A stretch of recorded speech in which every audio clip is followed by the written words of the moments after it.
Good evening. I'm Pittsburgh City Councilman Daniel Lavelle, I'm Councilman Reverend Ricky Burgess. and we welcome you back to Black Pittsburgh Matters. Black Pittsburgh Matters is a series of virtual town hall meetings affirming a citywide agenda that Black Pittsburgh does indeed matter. Black Pittsburgh Matters means Black Lives Matter. We must protect the health and safety of Black people. It means that Black communities matter. We must rebuild Black communities. And it means that Black wealth matters. We must focus on increasing Black employment and entrepreneurship. The Black community has been disproportionately affected by two concurrent crises, the COVID-19 pandemic and the resulting economic crisis, and race relations, which is a public health crisis. Normally, in times of crisis and great change, we'd be coming to you as the Black elected officials of Pittsburgh and having meetings across the city with our constituents, partners, and allies. Since we cannot do so safely in the current pandemic, we're now using this media and platform to come to you in the ways we can to talk about what we're doing, discuss policy and legislation concerning Black Pittsburgh. These meetings will be available via Facebook, YouTube, and the city's cable channel. You can contact or ask questions via the Black Pittsburgh Matters Facebook page or email us at blackpittsburghmatters@gmail.com. And through our live right now, you can ask questions through our Facebook Live page. Today's town hall meeting really is about Black Pittsburgh, a year in review, and looking back forward to 2021. 2020 was obviously a very momentous and big year for Black Americans. This summer, we had massive protests and a racial justice awakening which crossed international borders. Over the last year, we sought to bring Black Pittsburgh to the forefront. We've been engaging people and working to implement various project initiatives and legislation which centers and uplifts the Black community. We started this equity and justice work many years ago with the all-in framework that allowed us to, the impact of all-in framework that ultimately got passed last year. The impact of national movements allowed us to build on this momentum and enact projects and legislation more locally. And so today we want to talk about how we've been able to move policy and legislation through council to benefit Black Pittsburgh. We also want to talk about the effects of the protests and what we learned in the process. But before, I think, moving on to our guests, we have to at least bear witness to the fact that we are in a tremendous pivotal time in our history, and today has been a tumultuous day. Yeah. So there's a lot of thoughts about today, but part of what stayed front and center in my mind was when we talk about Black Lives Matter and we talk about the massive protests that occurred all this summer. I think it's important to sort of capture why that was occurring, right? It was occurring because we saw Black and brown women being pulled over and unjustly murdered in their cars. We saw little kids playing with fake handguns and being murdered because of it. On the flip side of that, we saw white men shooting up towns, white men shoot churches, be taken without being harmed, and even be given Burger King as they sit in jail. Today's activities in DC, the irony is it literally demonstrates why Black Lives Matter. There's no way you can tell me if even 10 Black men had decided they were going to have an anti Trump protest, that they were going to try to take over the Senate, that they were going to run on the Capitol, that something very different would not have happened. And we know it because we have the evidence. We've seen Black Lives Matter protests in DC where they had the armed guard out, where they boarded up downtown, and they said in advance, we're actually coming peacefully. Reverend Al Sharpton has organized this. We're coming to be heard, and then we will move on. And that they're met with hostility, they're met with guns, but yet when you have thousands of what would appear to be white supremacists, white racists, march on our state capitol, take over a siege, they are literally being held and walked down the steps and exited. And as we speak right now, are just freely standing around on the streets while the police just look at them. Clearly, there's a extreme difference in how those two communities are policed and mattered. I'm hoping that this is um, the zenith, the climax of the end of a movement. We've seen during the whole Trump era dog whistles and various attempts to delegitimize the desires and needs of African Americans. But last night, the voters in Georgia stepped up and elected Reverend Raphael Warnock and John Ossoff to be their senators. We have now the first African American senator from Georgia in history, and we have the first Jewish senator from Georgia in history. So the country is changing. I'm hoping that what you're seeing now is the last gasp of this anti Semitic, anti woman, anti Black, anti person of color, anti diversity, anti gay lesbian. I think hopefully you're seeing the end of the white supremacist power movement where the government has legitimized it.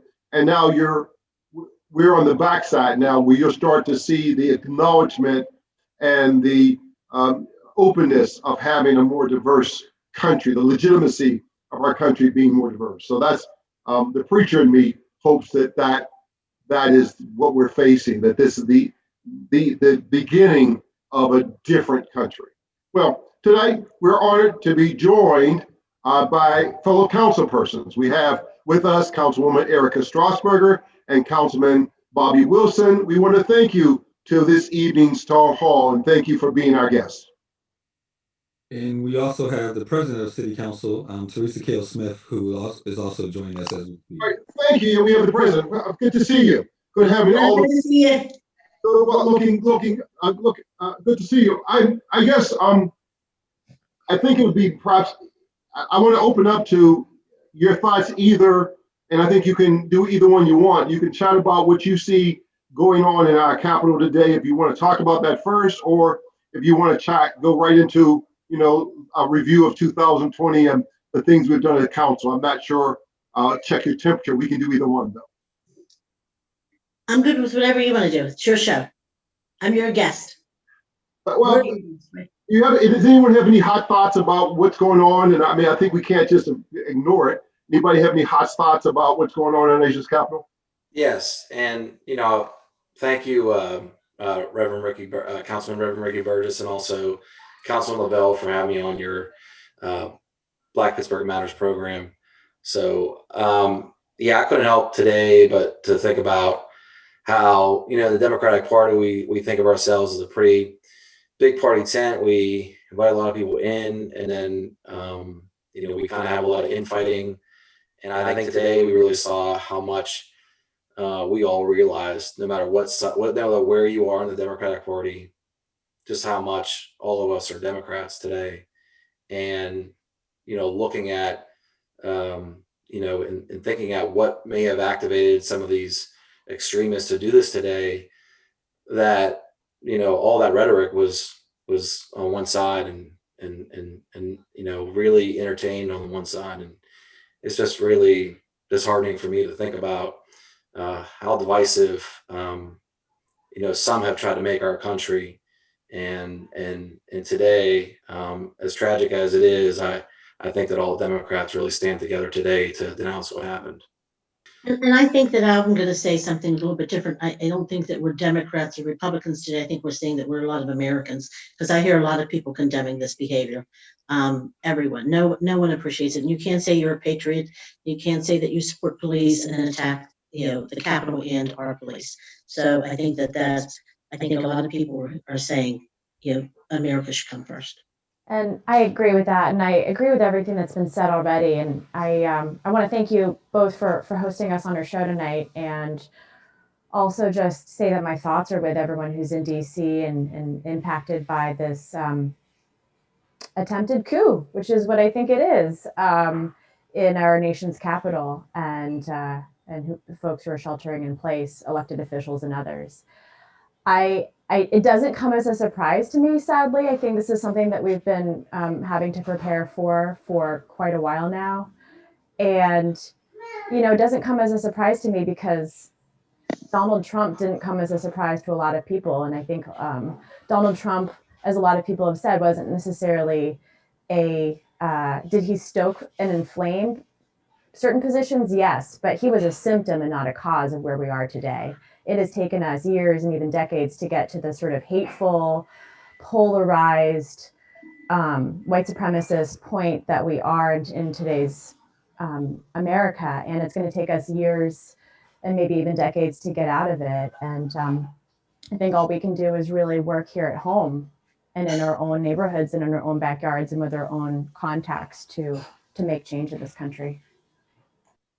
So towards that point, Councilwoman, I think this body has spent the last year to the extent that we can, to the best of our abilities, working to address the actual causes and not simply the symptoms, right? The causes that plague the Black community in Pittsburgh, causes that hold back our city as a whole. And I'm just curious, based upon the various pieces of legislation that we passed, if there's any one or two that sort of rise to the top as being most proud of having moved forward in 2020.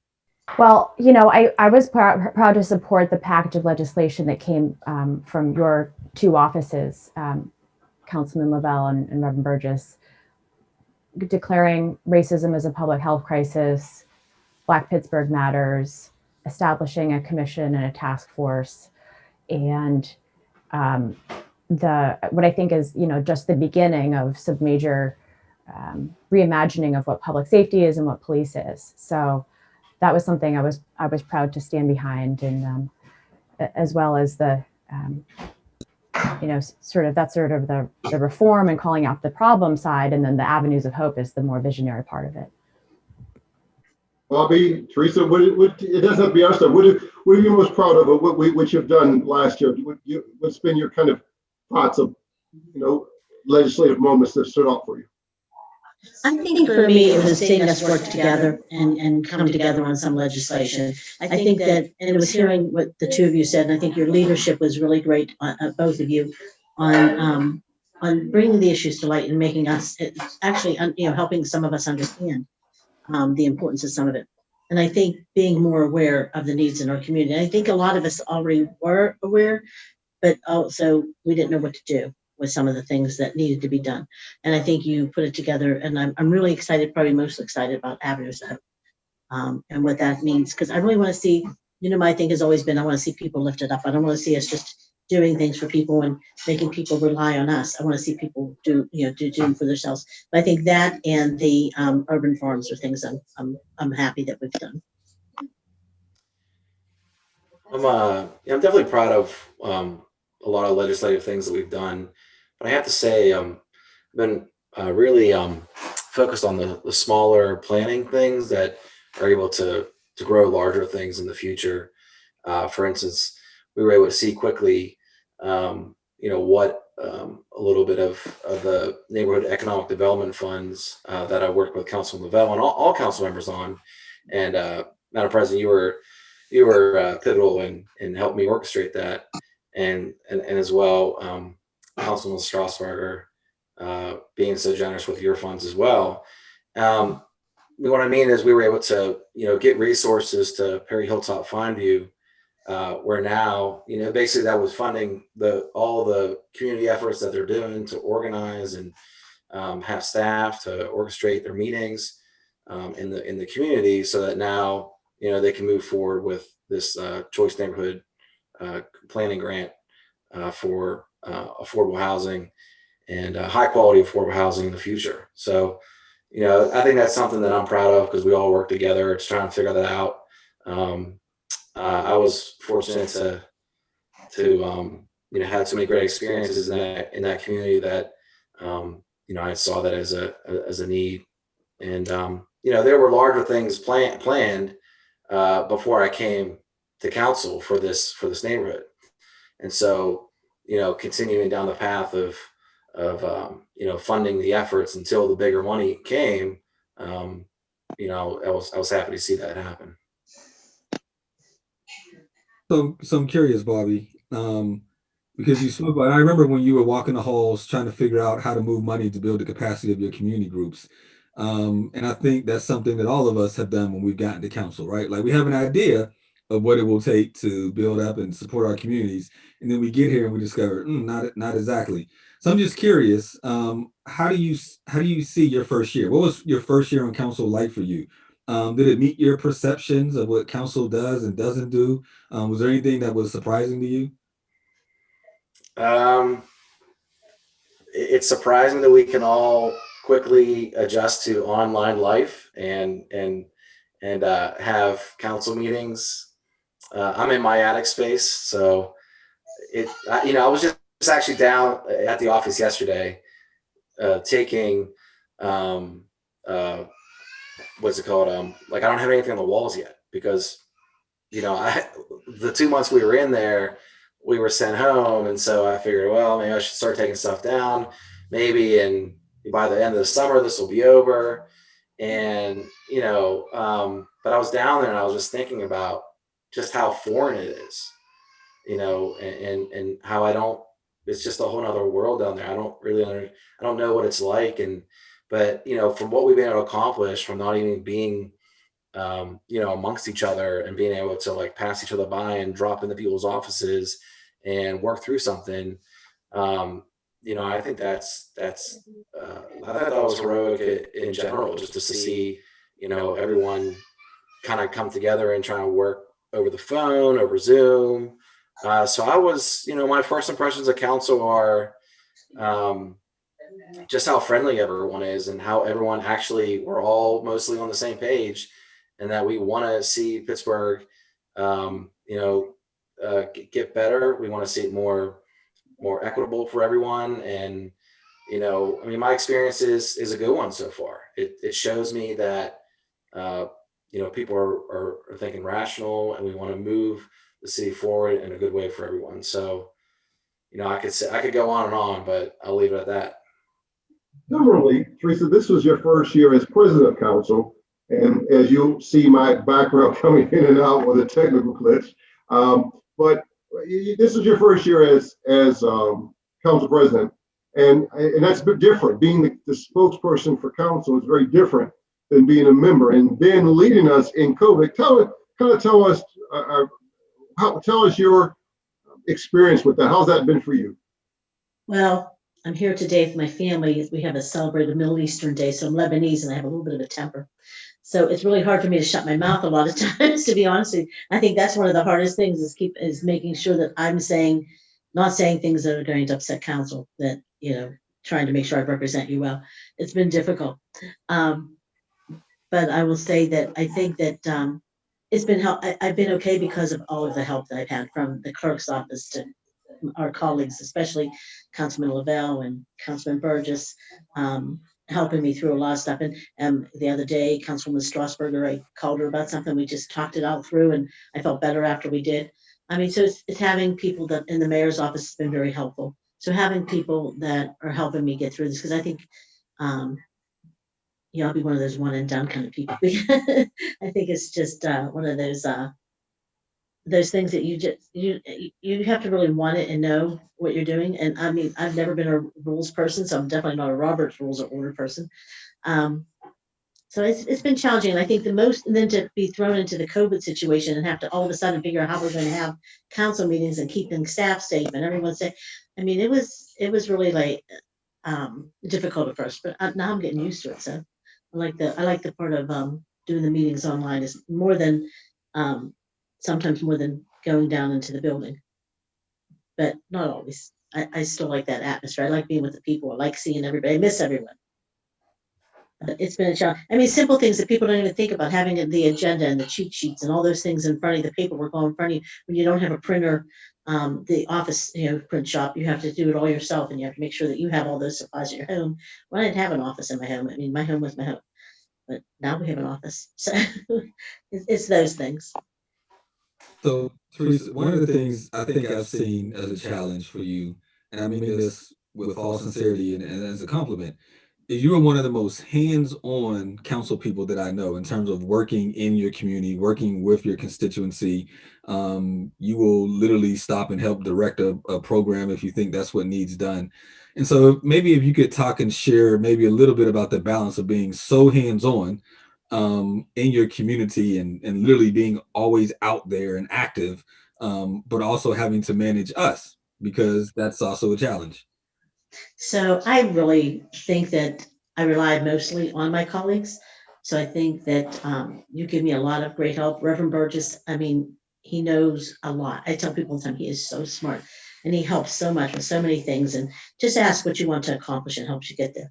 So I appreciate that. I appreciate having Dan LaBelle's always the voice of reason and calmness. And so I appreciate that. So I have like everybody there adds something to it. So I think that part is covered. The council part is pretty much covered. The clerk's office is amazing. But I still want to get out into my community. And I think more right now, the challenge is COVID because I still go out, I still do things. Um, I've still been trying to do all the things I can do, regardless of COVID, regardless of my presidency, regardless of any of that. I don't want to ever feel like my constituents came after everything else. I want to make sure that they're there first. Erica, you, of all the members of council, I think you occupy in many ways the most interesting place, right? In many ways, you have a district that is one of the more wealthiest of the council district, right?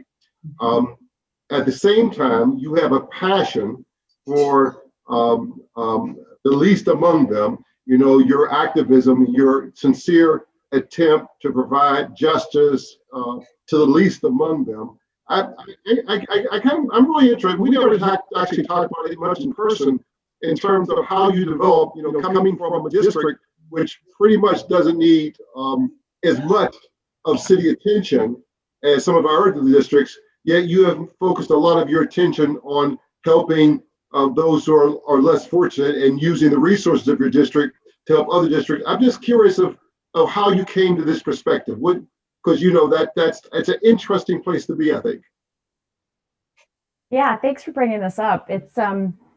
It is an interesting district. I'm blessed to have the district I do. I truly am. It is interesting. It's the smallest geographically. It's really concentrated. It's, you know, just for those who might not know District 8, it's all of Shadyside and then parts of Squirrel Hill, Point Breeze, and Oakland. And that's it. You know, I look at the other two council members from District 1 and District 2, and they have like 17 neighborhoods. So, um, you know, I feel as if I can play an interesting role on council because I was elected with a mandate, if not a mandate, at least permission to be as sort of broad minded in the sense of like thinking regionally or thinking citywide as opposed to just District 8 as I want to. And that's not to say I can't, I can't, you know, not deliver when I need to when it comes to constituent issues or parks or, you know, bringing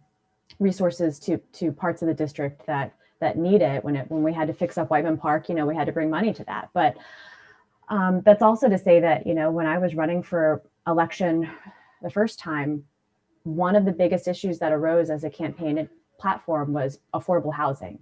People were asking me, what are you doing about affordable housing? And it wasn't necessarily because the people asking those questions needed affordable housing for themselves or for their friends or their neighbors. It was because they thought about neighbors as people across the city.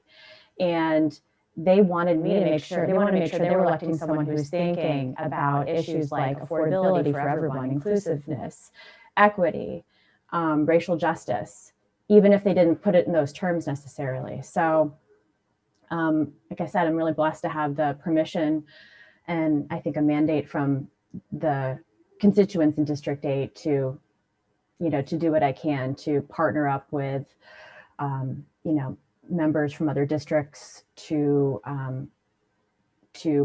make sure that, you know, everyone has a fair shot at really living a high quality of life in the city and lifting up the kind of leveling the playing field for everybody. So whether that's affordability, whether that's environmental justice, whether it's, you name it. Those are issues that fortunately I care about, and it aligns a lot with what people care about in District 8. So you made two statements that I'm curious to hear more about. One was the affordable housing, but at the very end, you also mentioned environmental justice. Admittedly, environmental justice is something that I've come to better understand, like maybe in the last year. It was not immediately something that was really on my radar when I came to council, but it's something that you've been talked about a lot. And most recently, Bobby has also been talking with me a lot about environmental justice as it relates to the double decker chains. I'm just curious if you could share your perspective on what council could be doing around environmental justice, maybe some initiatives that we could support you on, since you really sort of led this conversation amongst colleagues. And I'm also curious to hear Councilman Wilson's thoughts. Yeah, environmental justice comes down to kind of the center of all sorts of different intersectional justices and conversations. So whether it's that we have among the worst air quality in the country, which then leads to the highest rates of pediatric asthma and lung disease in the country, or whether that and how that relates to where people live and where they go to school and how they're educated, and whether they are being exposed to lead in their homes. It all comes down to where you live and where you're raised, and the segregation in our neighborhoods and the segregation in our cities, often by demographic lines, often by racial lines. And that's not a knock on Pittsburgh. That happens in cities all across the country, and so something that we can all work on. I'm proud to sit on the PWSA board, and the organization is really turning the ship around when it comes to a commitment towards replacing every single lead line in the city by 2026. We are, we're working hard. And credit goes to our colleague, Councilwoman Deb Gross, for her advocacy when she served on the board, but also the mayor and, making sure the right leadership was there in place.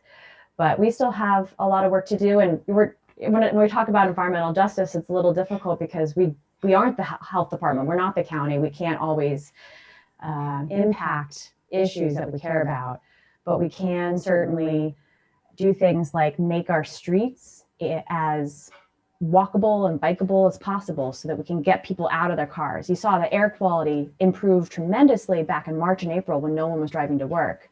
That's something easy that we can do to continue to promote that kind of transportation year round. And we have control over that. We can make every city building run on renewable electricity and create incentives to make every building in the city, not just owned by the city, but every building that's at least given city money, as efficient as possible. We can, I know we're working hard to think about what the next steps on lead and housing and demolition and, protecting children from lead means, and putting some funding behind that, working with the county. So there's a lot we need to do, but I think the last piece of that is this whole idea of, Appalachian jobs. What do jobs mean? And how do we create jobs that are good for the environment, good for public health, and,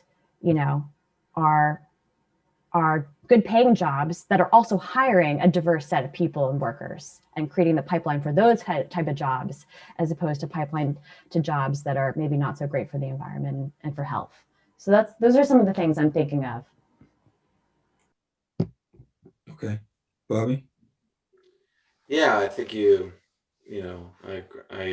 like what Councilwoman Strasburger was talking about, and specifically to the double stack trains. I mean, there was a lot of advocacy around the air quality, and I'm sure there's calculations you can do on, how many tractor trailer loads equals the amount of what's saved on a double stack train, but there's still, it doesn't mean we can't do better.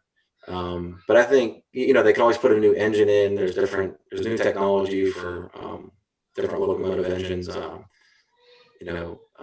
believe there's options other than the diesel particulate ones that they have. So, but more specifically on the north side, literally the environment, just like in the Hill District, in the where you're putting the cap over the highway. I mean, the north side went through, the whole valley was destroyed, and you know, the where 279 comes through, and I believe that is also fueling the kind of anger around the double stack train. Want to come through the north side as well. They're saying, enough is enough. We've already seen our, talk about environment, just, the whole environment just going away.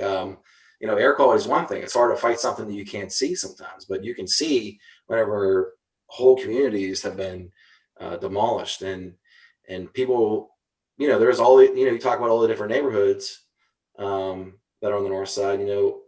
They all joined together years ago to, because of how much destruction happened in their neighborhoods, and those same organizations are fighting to try and correct some of those wrongs.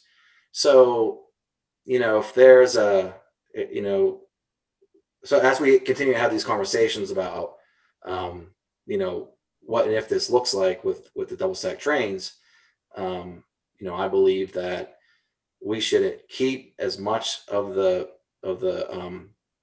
neighborhood intact, and improve upon it. I mean, there should be so much effort to preserve what we have. Our lines are already small in Pittsburgh. Let's not take away any more of what we already have. We're a small city, in terms of our lines, about how we reside within Allegheny County, and we need to preserve everything that we have. And there's so many different types of communities, diverse communities, that are going to be impacted by this. So there should be a lot of thought that goes into it, and I feel honored to be a part of those conversations, since I know so much of the history and what that has done to people in the past that live on the north side. One of the things that, in terms of our communities, and all of our communities have some similar issues, like, most of our communities have abandoned housing, abandoned buildings. One of the things that are really tough to deal with, and I have them in my district, I know Councilman Lavelle, and I'm not sure, I think you do too, Bobby, is we have these closed school buildings, right? When these public schools close, it's very difficult to rehab them. They're very expensive, and they're just very hard to reimagine. President Smith, you have been sort of leading in that you've had a couple of school buildings and even church buildings, old Catholic church buildings, that you've turned in your district into productive use.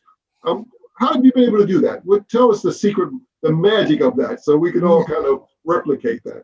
I pray a lot, but I think that when I first got elected, I was getting so overwhelmed because every time I turned around, there was another building closing, another school, another church, a post office, just so many things. And I talked to the design center at the time, and Chris Koch, who now has her own consulting firm, talked to me about a plan that was about $150,000 to do the plan. And people thought, she's crazy. Why doesn't she just buy the building? And I said, well, if I could buy all the buildings, I would, but that won't even pay for one building. And this is the only chance we have. So she came up with an amazing plan that we used, and we were able to reuse that plan over and over again to repurpose all of our buildings. It was what the community wanted. It was what the buildings needed. It included all the information you needed. And we used it to market the buildings to developers and to different people. And we had some exciting things happen. The Pittsburgh Spice Company bought a building, moved from the Strip District over to Crafton Heights. We've had the most exciting one right now is Joey Porter and his wife, Christy Porter. She's amazing. Purchased 4 buildings in Sheridan. We had an old church turned into a museum in Sheridan on the same property, on the same area as Christy Porter and Joey purchased theirs. So we used that plan, and I think that plan was a model for any building, any old closed building, and it could be used again and again in the city. So it was more than worth the $150,000 at the time. And Chris Koch does a really good job coming up with the plans and helping us to repurpose those buildings. She's done a lot in the community. I think she's a good, and she actually became a District 2 resident since all this.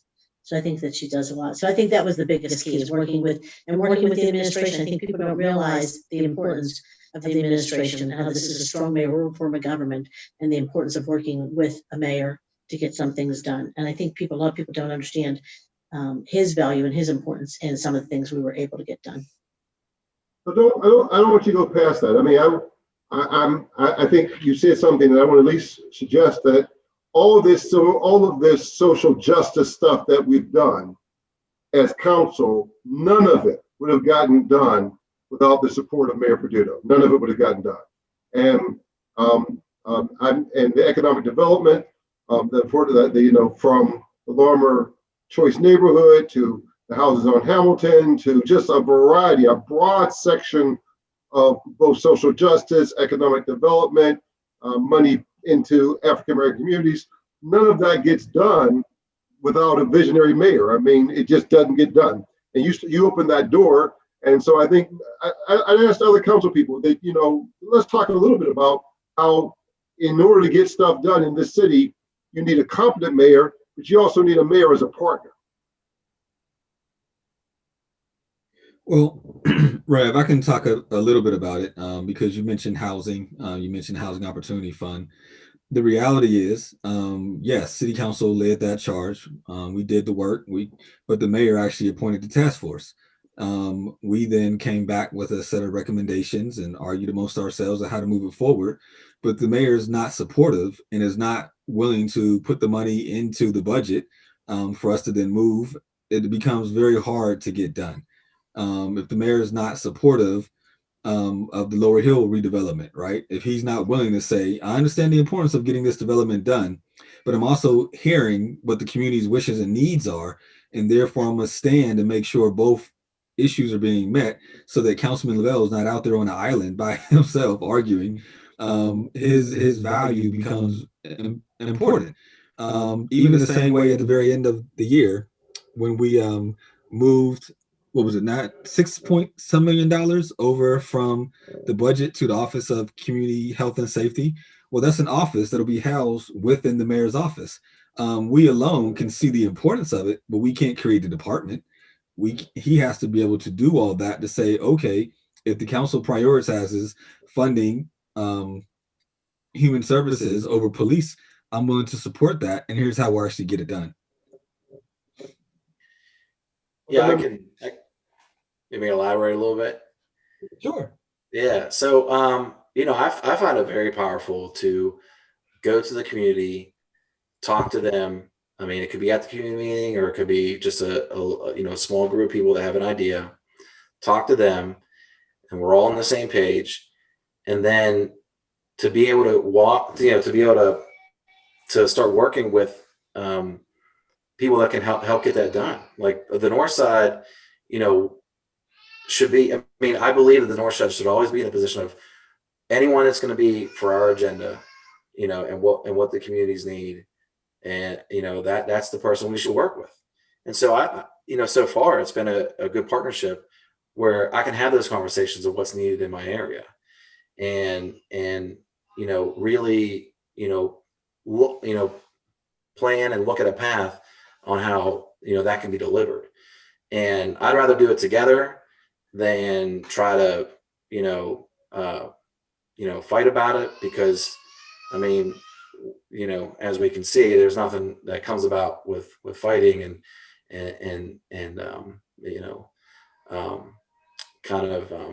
putting any sort of mistrust in there. So I think that as I continue to work on council, I think it's important to have a working relationship. I mean, a great working relationship goes so far. If I can relay what the needs are and the administration of the mayor can understand what the needs are in my district, it's going to help if it's good or bad news.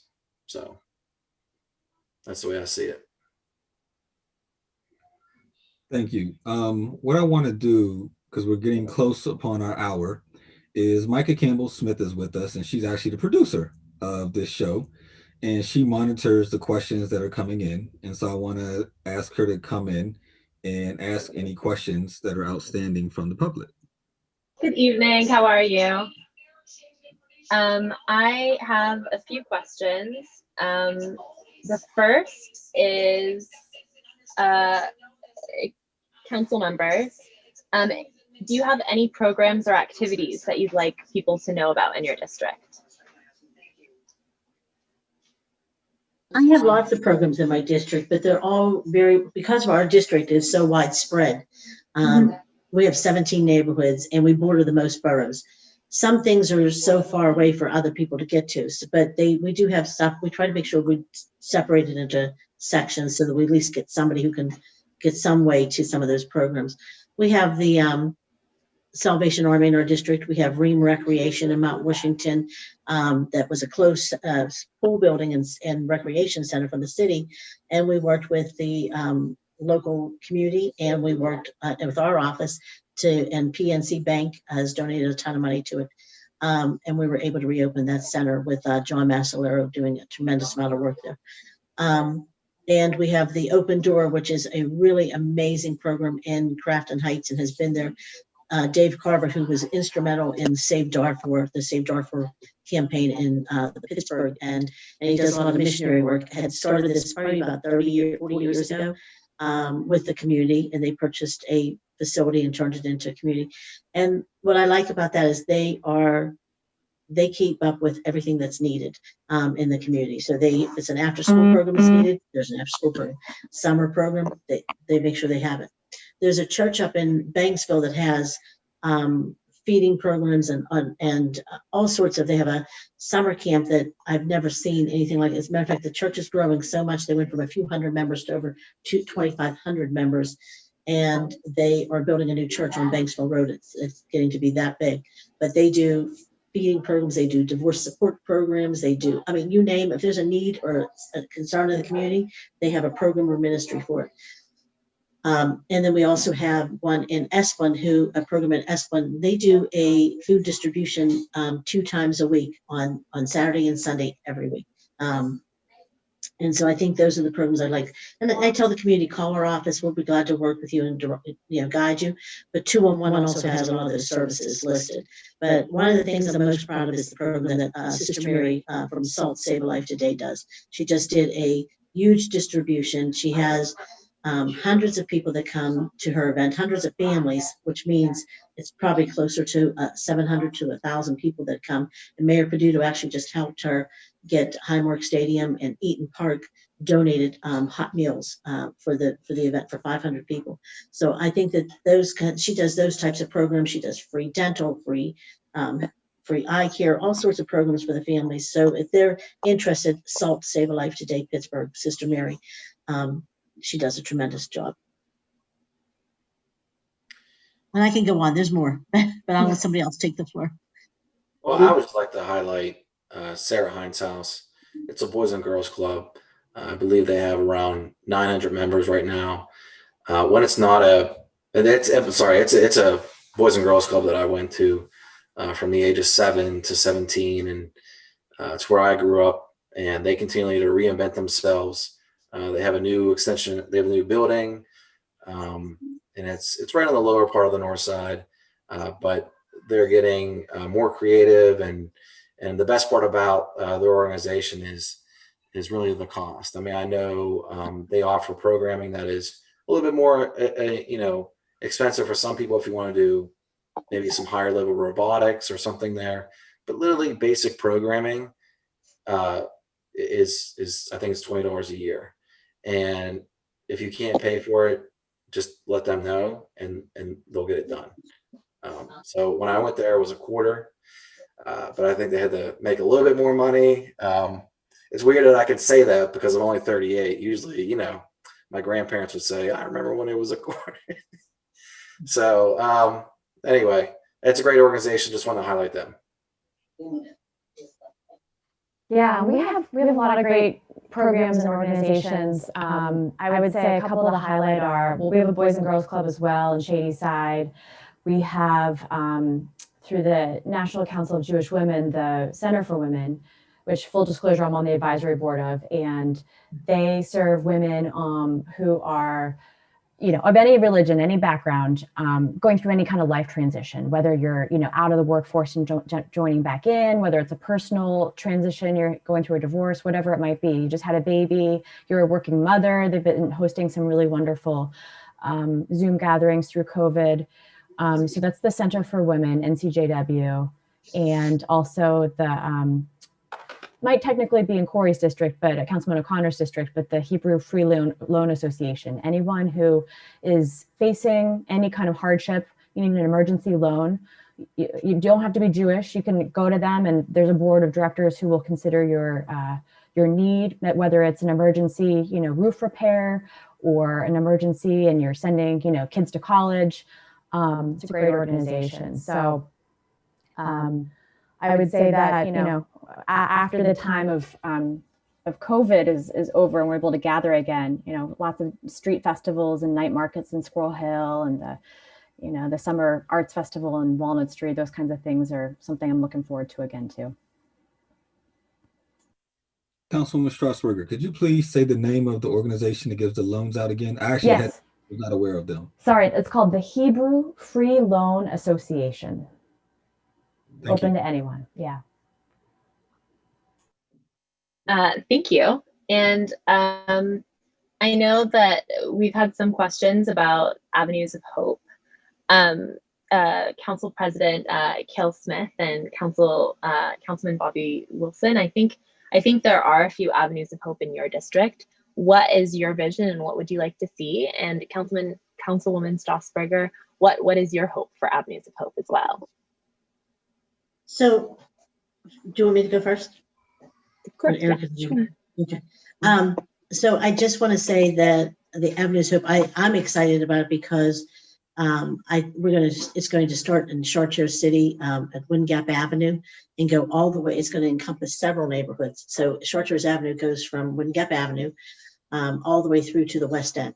So it's going to go through Sheridan, through Wind Gap, Chartiers, Sheridan, Elliott, a little piece of Crafton Heights, and then to the West End. So it includes a lot of my district. And I think what I see envisioning happen is one of the first places I really want to start, and I'm eager to start, is in Chartier City, because when we was first approached about this, it was to help build businesses in the African American communities and to help African Americans open businesses. Black America have a business district. And so I immediately thought of Chartier City. It is my only predominantly African American community. And it has the highest home ownership in the city of Pittsburgh. They have low crime. It is an amazing neighborhood, and I feel like they have put a lot into the community and a lot into the city, and I feel like it's time for them to get their share. And I feel like this is one of the first things. They have a very small business district, but they're very proud people, and it's a very important business district to them. So that's what I'm eager to start there.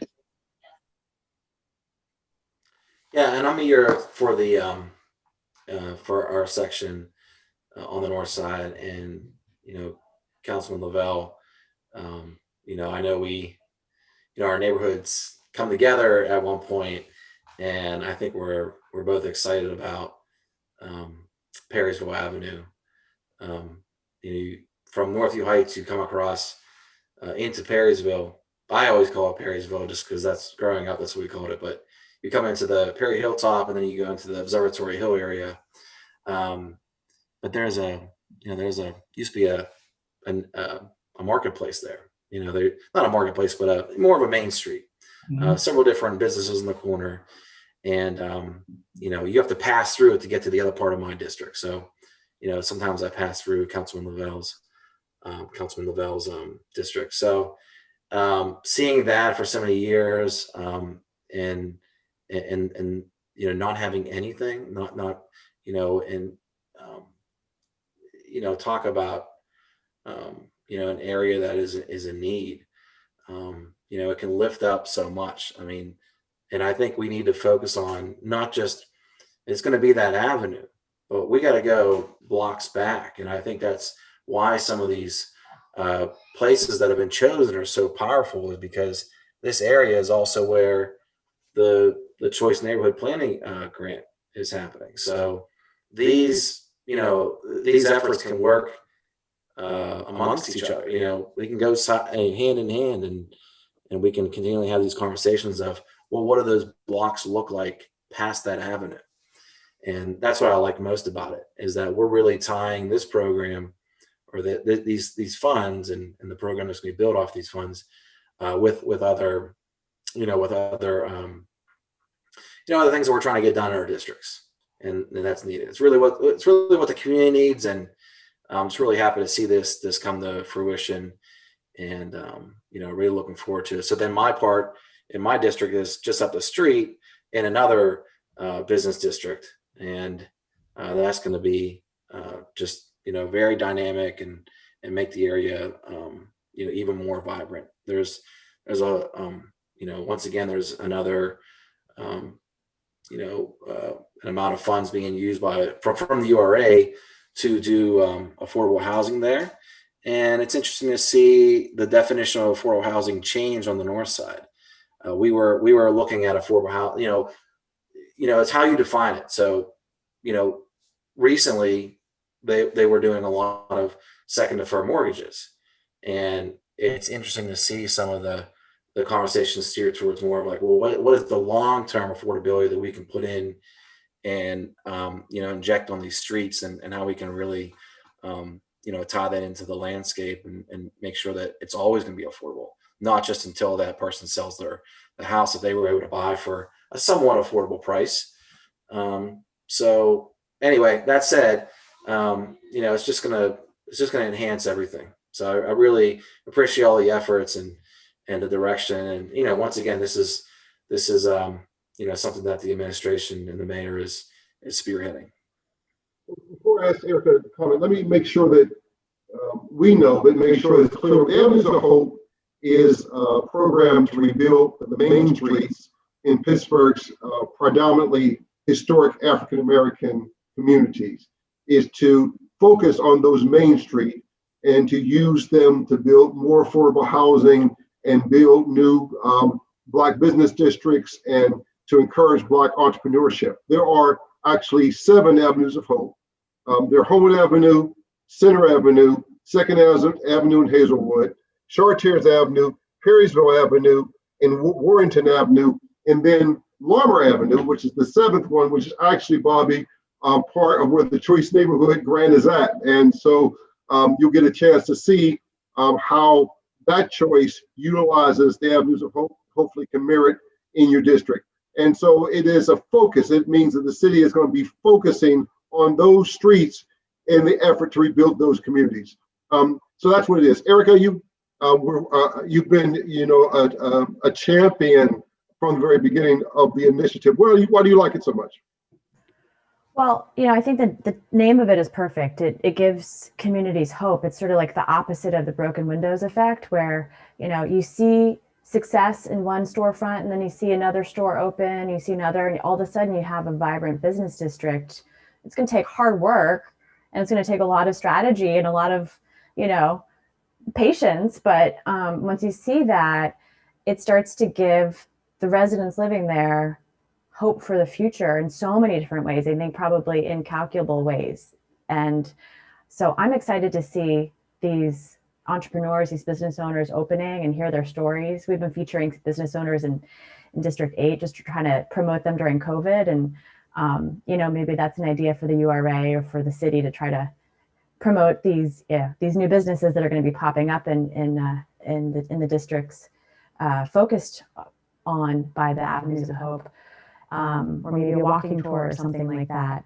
And what I'm looking forward to is maybe some cross promotion. So just for the first time ever, I don't know why it took this long, the Shadyside Chamber of Commerce and the Squirrel Hill Chamber of Commerce are teaming up because they know that they can capture each other's markets for getting through COVID together. And I'm excited to see what the potential is for maybe, either of those two chambers of commerce teaming up with Avenues of Hope commercial districts and cross promoting there. So anyone on this call who knows me knows that I'm into bridge building. So that's what I'm looking forward to.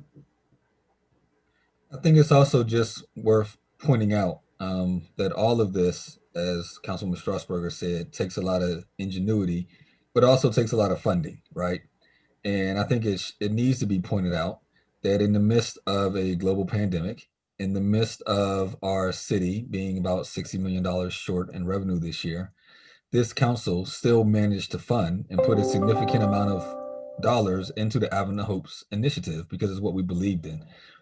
We put a significant amount of money into social service work, preventive work, so that we won't need the police. Because again, that's what we believe in. So I just want to thank you all, because of what I do know, and Rev sort of talked about this earlier. I could have the best idea, I could have the best intentions. Councilwoman President Smith could have the same. But if we can't get to at least 5 votes, if we can't get to hopefully even more than that, if we don't work on this collectively, all our people will fail and we will not be able to lift up the least of these. So I just want to thank you all for working with us on this. We have come upon the 7 o'clock hour. And so I just want to again thank you all for spending time with us. Thank you for the conversation. Are there any other pressing things that someone would like to share? No, I just want to thank you for having us on. Thank you, and Reverend. Thank you for all you do. Thank Yes, you. thank you. Yes, thanks for having us on. I do want to say one thing that I think, and this is to our council members. I think our track record over the last 2 years or so, maybe a little longer, we have been perhaps the most progressive council and led the most progressive city in terms of actually implementing policy of any city in the nation. And I think that we don't say that enough. We don't give ourselves the credit that we deserve, but I think we have actually, under your leadership and President Smith and members of council, those on this screen, which have led these initiatives, we have actually probably been one of the most progressive cities in the United States. I would agree. With that, and I think that's a good way to end, I do want to thank our guests for this evening, Council President Kell Smith, Councilwoman Strasburger, and Councilman Wilson. As already articulated, in order to have significant investment in the Black community, in order to lift up Pittsburgh as a whole, we all have to be willing to partner together. And I want to thank you all for your partnership. And I want to thank you for being equally committed to rebuilding Black communities in Pittsburgh for Black people, by Black people, with all our partners and allies, which you are certainly one of. To our viewing audience, I want to thank you for watching and participating in this town hall meeting. Remember, you can watch this show on Facebook, the city's YouTube channel, or the city's cable channel. A new meeting will occur every Wednesday. By working together, united in purpose, we can transform our city, strengthen it for all of its residents. Pittsburgh can only be a city for all when it becomes a city where Black Pittsburgh matters. Good evening, stay safe, and be blessed.